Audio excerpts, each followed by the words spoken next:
Segmen pertama yang menjadi fokus pada minggu ini ialah makmal halal yang serba lengkap dengan teknologi terkini bagi memenuhi keperluan industri halal negara. Makmal Biotech Kendalian Teknologi Park Malaysia kini memasuki fasa baru. Disusuli dengan segmen bisnes online, Sugar Surprise yang mendapat tempat di hati peminat. Kita saksikan. Di TPM Biotech ini kami ada 4 makmal yang berbeza sebenarnya, iaitu makmal product formulation, makmal tissue culture, makmal molecular and makmal biochemistry. Okey.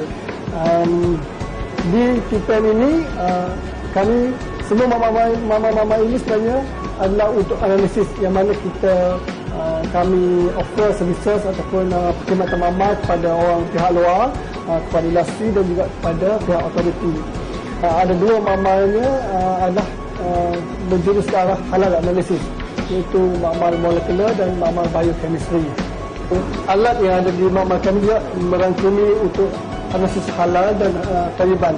Tariban di sini bermaksud untuk safety ataupun dari segi keselamatan. Jadi halalan itu adalah analisis untuk mengesan porcine di dalam ingredient ataupun produk siap dan juga untuk mengesan alkohol di dalam minuman atau makanan. Okay. Untuk tariban pula, kita akan mengesan sama ada produk ataupun ingredient itu selamat untuk dimakan ataupun untuk diminum. Antara keselamatan ataupun safety yang kami analis di sini adalah seperti heavy metal analysis, microbial, steroid dan juga bahan-bahan yang terlarang. Okey, alat ini kita panggil AAS ataupun Atomic Absorption Spectrometer. Alat ini kita gunakan untuk analisis tariban, iaitu safety, yang mana kita akan mengesan kehadiran merkuri, plumber, cadmium dan arsenik di dalam ingredient ataupun produk siap.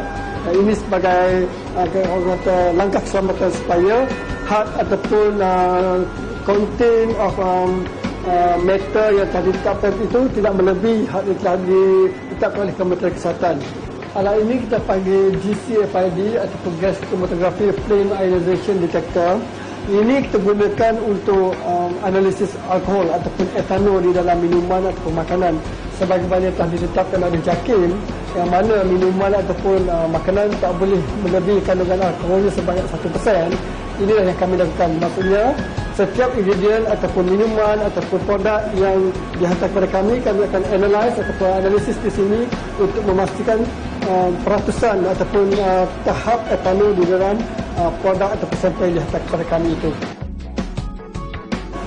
Alat ini pula kita panggil DCMS, sebagaimana yang telah saya terangkan sebelum ini, di mana kelebihan TPM ialah kami menyediakan perkhidmatan halal ini tidak hanya kepada DNA analysis, kami juga menyediakan perkhidmatan untuk analisis peptide, fatty acid metaester dan juga triglyceride.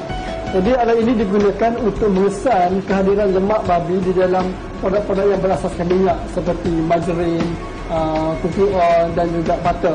So apabila kita melakukan analisis, apabila terdapat 3 marker yang telah kita tetapkan, maka boleh disahkan kehadiran lemak babi di dalam sampel-sampel atau produk-produk yang dihantarkan kepada kami. Ini antara alat yang salah satu alat yang kita gunakan untuk analisis halal, yang mana alat ini kita panggil LC-MS dan ini adalah antara alat yang tercanggih.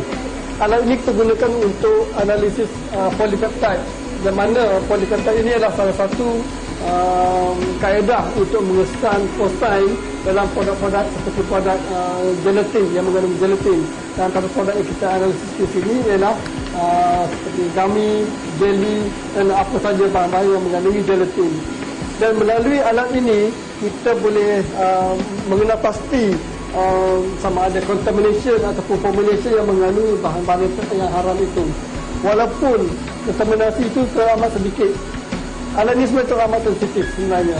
Dan alat ini juga sebenarnya kita boleh membantu pihak autoriti ataupun pihak industri untuk mengesan ataupun untuk mengesahkan produk ataupun ingredient yang digunakan itu halal ataupun haram. Ini adalah antara alat yang terpenting dalam analisis halal ini. Alat ini kita panggil artificial atau real time polymerase chain reaction, yang mana menggunakan alat ini kami boleh mengesan kehadiran DNA sama ada DNA itu datang daripada sumber yang haram ataupun halal. Sumber haram maksudnya daripada khinzir lah.